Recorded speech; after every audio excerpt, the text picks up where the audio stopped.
요즘은 손으로 글씨를 쓰는 일이 참 많이 줄었습니다.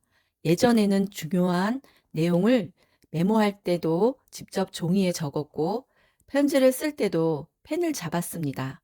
하지만 지금은 컴퓨터와 스마트폰만 있으면 대부분이 글을 손쉽게 입력할 수 있죠. 그러다 보니 자연스럽게 손글씨를 쓸 기회가 줄어들었습니다.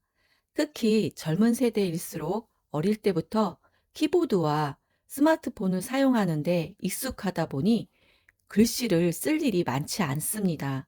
그래서 저는 요즘 사람들이 글씨를 예전보다 못 쓰게 된 것이 꼭 이상한 현상은 아니라고 생각합니다. 글씨를 써본 경험이 그만큼 줄어들었기 때문이죠. 그런데 문제는 여기서 시작됩니다. 어차피 컴퓨터로 쓰면 되는데 글씨를 잘 쓸 필요가 있을까? 요즘 손글씨를 누가 본다고 굳이 연습해야 하지? 이런 생각이 들면서 손글씨 자체를 중요하게 생각하지 않게 되는 경우가 생겼습니다. 물론 디지털 기기를 사용하는 것은 편리합니다. 하지만 우리가 살아가면서 손글씨를 완전히 사용하지 않을 수는 없습니다. 간단한 메모를 할 때도 그렇고, 누군가에게 짧은 편지를 전할 때도 그렇고, 직접 쓴 글씨가 필요한 순간은 분명히 있습니다. 그리고 손글씨에 컴퓨터로 입력한 글과는 다른 그 사람한테서 느끼는 느낌과 정성이 손글씨에는 있습니다. 그렇다면 글씨를 잘 쓰려면 단순히 천천히 쓰기만 하면 될까요? 그렇지는 않습니다. 글씨가 어딘가 어색하고 깔끔하지 않게 보이는 데에는 분명 이유가 있습니다. 그중 대표적인 것이 글자의 가독성이 떨어지게 쓰는 습관입니다. 예를 들어 미음, 비읍, 리을은 각이 있는 글자입니다. 지나치게 뭉개서 써서 글자의 본래 형태가 흐려지게 되는 경우가 있는데, 이런 글씨는 보는 사람에게 어딘가 정돈되지 않고 어색한 글씨가 될 수가 있습니다. 난 원래 글씨를 못 써. 이렇게 말하시는 분들도 실은 글씨를 가독성이 떨어지게 쓰는 습관들이 쌓이면서 예쁘게 쓰고 싶어도 마음 같지 않게 원래의 습관대로 글씨가 나와서 그래요. 다른 사람이 보기에는 어딘가 전돈되지 않고 어색한 글씨가 될 수가 있죠. 반대로 글씨를 잘 쓰는 사람들은 단순히 손재주가 좋은 것은 아닙니다. 그 사례가 전데요. 심한 사춘기를 앓으면서 공부도 손 놓고 일기 쓰기도 노트 필기도 만사가 다 귀찮아 하다 보니 점점 글씨를 대충 쓰게 되더라고요. 글씨에 마음이 담긴다고 전처럼 글씨를 안 쓰고 대충 흐리멍텅하게 쓰게 된 거죠. 그렇게 쓰는 습관이 어느새 악필로 고착돼 버린 거예요. 그런 제가 잘 쓸 수 있게 된 것은 어느 날 캘리그라피 글씨를 본 거예요. 아름답게 쓰여진 그 글씨를 보고 나도 저렇게 쓰고 싶구나 하는 생각이 들었습니다. 그때부터 저는 아름답게 쓰는 글씨에 취미를 갖게 되고 틈만 나면 글씨 쓰는 연습을 하게 되었습니다. 글씨를 아름답게 쓰려면 글자의 모양과 균형을 이해하고 반복해서 써야 되는데, 이것이 나의 필기 습관이 되도록 연습해야 합니다. 그래서 오늘은 평소 자신이 글씨에 자신 없었던 분들도 쉽게 따라 쓸 수 있는 글씨를 훨씬 깔끔하고 보기 좋게 만드는 몇 가지 핵심 방법을 보여드리고자 합니다. 지금까지 나는 원래 글씨를 못 써 생각하셨다면 오늘부터 그 생각을 조금 바꾸시면 좋겠습니다. 먼저 예쁜 글씨를 연습하기 좋게 줄이 있는 노트를 준비해 주세요. 연습용 필기구는 미술용 사비 연필이 좋아요. 펜으로 연습하시겠다면 볼펜으로는 하지 마시고요. 네임펜이 좋습니다.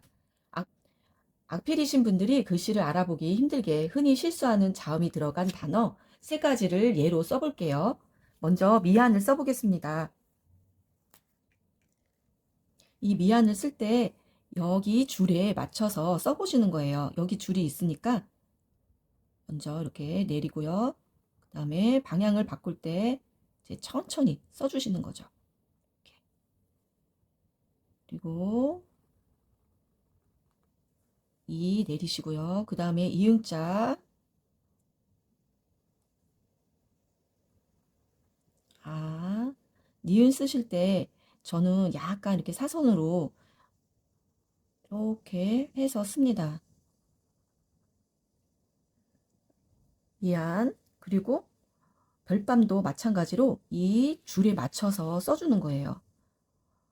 글씨를 쓸 때 별은 밑으로 내려와 있는데 밤은 위로 올라가 있다든가 이렇게 들쑥날쑥하면 정돈되어 보이지가 않아요. 그래서 이 줄 있는 노트가 글씨를 연습하는데 아주 유용하답니다. 이렇게 비읍 써주시고 그 다음에 여, 처음에는 아주 천천히 써주셔요.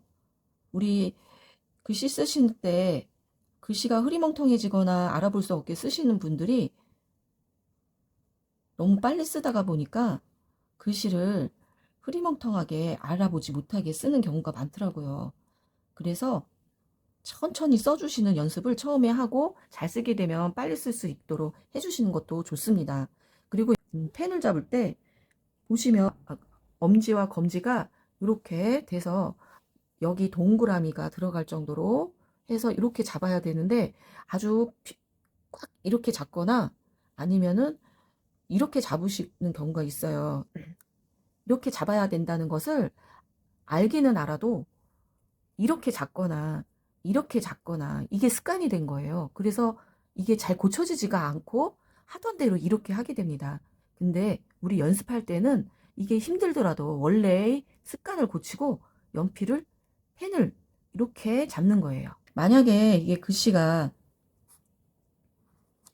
이렇게 뭉퉁그려서 썼어요. 그런데 이거를 이렇게 사선이 이렇게 직선이 아니라 이렇게 사선이거나 또 이게 니은이 이쪽으로 바깥으로 나왔다. 그럼 좀 어딘가 안정되어 보이지가 않잖아요. 마찬가지로 얘도 이렇게 한번 해볼게요. 이쪽으로 가 있어요. 안전되어 보이지 않죠? 얘도 마찬가지로. 네. 그리고 이것도 리을을 이렇게 쓴다든가 리을을 이렇게 일, 랄. 그런 되어 보이지 않겠죠? 네. 여러분, 첫 번째로 줄에 맞춰서 쓴다. 그리고 또 이 줄에 맞춰서 받침이 끝난다. 이 줄에 맞춰서 받침이 이렇게 바깥으로 이렇게 튀어나오지 않게 해준다. 그리고 밑에 단도 받침이 있는 글씨는 줄을 맞춰서 쓰되 글씨의 크기가 일정하게 서로 같아야 된다. 그리고 미음자도 보면 반듯하게 썼잖아요. 그렇듯이 얘도 반듯하게 써야 된다. 이 사항을 지켜준다면 여러분들이 훨씬 글씨가 예뻐진 것을 볼 수가 있을 거예요.